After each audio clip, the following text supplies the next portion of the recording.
Indiana is almost engulfed in flames and smoke that roll 400 feet into the air as an oil refinery fire runs amok for more than 2 days on the shores of Lake Michigan.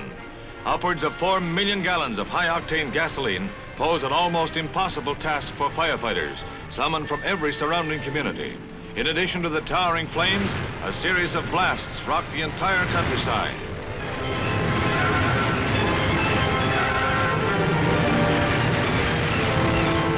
Despite heroic efforts, the explosions hurled tons of steel from storage tanks into the community, making a shambles of houses and causing 2 deaths.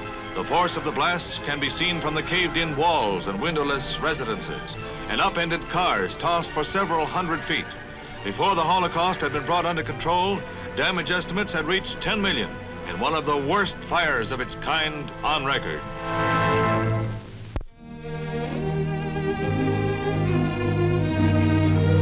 Tragic aftermath of another, quote, incident, end quote, in Korea.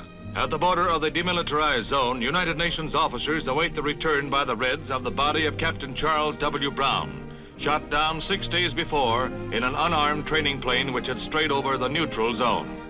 Encased in a root coffin, the remains of Captain Brown and his personal effects are turned over to the United States officers.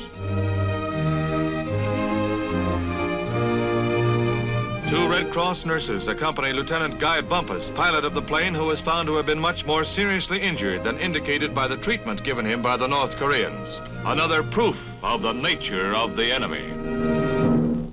To Abergildy Castle in Scotland comes the royal family, Queen Mother, Queen, Duke, Prince and Princess, to help behind the counter at a church bazaar.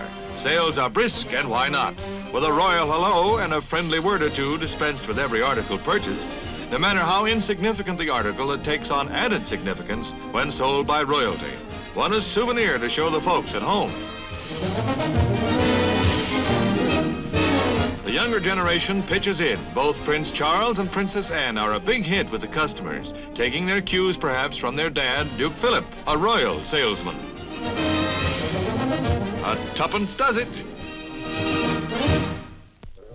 Technicians make last-minute adjustments for the world's first demonstration of the telephone of tomorrow at the Western Electronics Convention in San Francisco.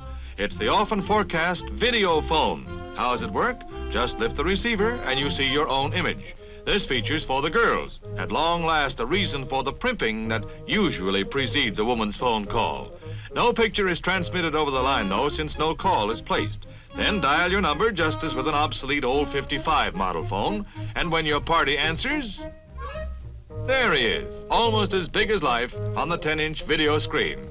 The system could have its disadvantages as well as virtues, but there's plenty of time to iron out problems in human relations.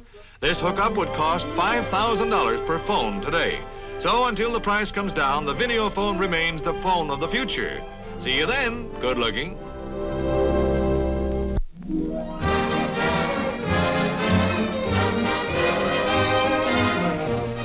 Furs for fall and winter on display in a swanky setting in Hillsborough, California. As a starter, a chinchilla coat worth $100,000. As a starter, I'd call it a stopper. Mainly, it's a mink affair, all for sweet charity to aid crippled children. And top California society turns out to see the latest in fine furs displayed at the fabulous chateau of Countess Lillian Remoulade Dandini. A gracious hostess receives an orchid corsage as thanks for opening her home and heart to charity. Quite a crowd that, 5,000 getting an eyeful of fancy furs. For instance, this iris mink stunner worth a cool 10 grand. That's a lot of coat, not to mention the price. But looking is for free, and so is dreaming. White suggests winter, and winter suggests Christmas, and Christmas so soon?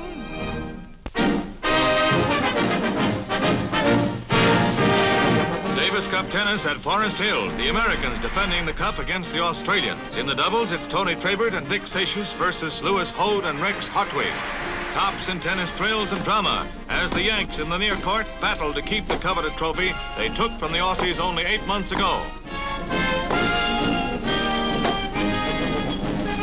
Point for Australia. Victory today will clinch the cup, for the Down Under Court Kings took the previous day's 2 singles matches. They're in the near court now, and it's all even in 2 sets apiece. This is the 5th and final set.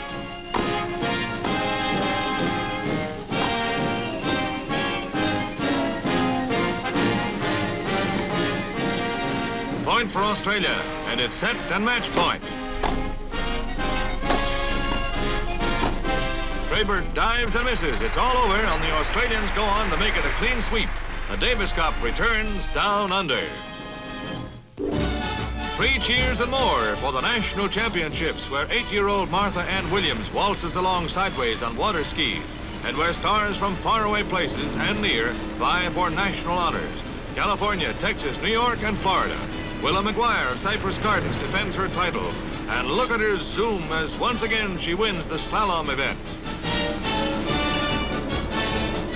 A new world's record of 125 feet set by Butch Rosenberg of Miami University, but there's only one winner and many a hopeful who got the deep 6. Up, over, and under. Jumpin' Jiminy.